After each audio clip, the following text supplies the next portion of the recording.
Collin, you got any comment? Did you cause the accident? Just give me your thoughts. Right? This was a tragic accident. In fact, he thought as he was driving down that dark country road that was not lit that he had struck a log or tree branch on the roadway.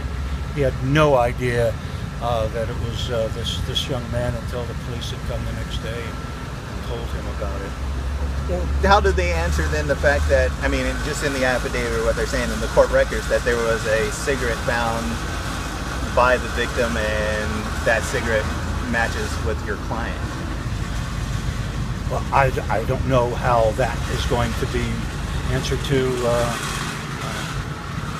I don't know if it's his cigarette, and I don't know how the cigarette got there, but regardless of how it got there, that's what happened. And I think the physical evidence at the scene will show that it was, in fact, Mr. Smith was down on the ground at the time he was struck.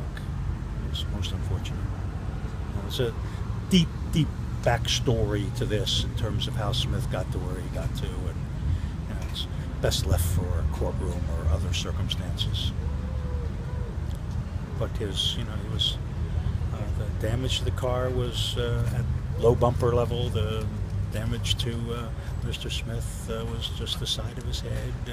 Doesn't indicate that he was struck by the car while walking. Doesn't indicate that he was struck by the car while erect. It indicates from the affidavit of probable cause and all of the physical evidence, it indicates that he was struck while his head was on the ground. But you still don't say anything? You still don't report that you were in an accident, or? Not if there's not, I mean, damages weren't that bad to his car, and he didn't think that he had struck anybody. So it happens, it happens. You hit a what you think is a branch on the road. You don't realize there's any damage until you get home. No evidence that he'd struck an animal. There was no blood, or other sorts of things that were visible to him, or hair that was visible to him, or shreds of clothing that was visible to him on the on his car. He had no reason to believe that he had struck a human being. He had no reason to believe that he had struck an animal.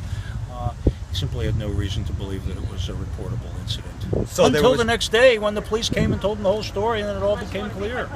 So no reason for him to step out and check his car. You hit something, you think you hit something, you get out and check your car. He didn't believe it was appropriate to stop at that point in time on that dark road. He didn't think he had caused any damage. But these cases are tragic. There was certainly no indication from the charges that he intended to cause any harm, or that he was driving in such a manner so as to cause harm. And that's just the sad thing about it.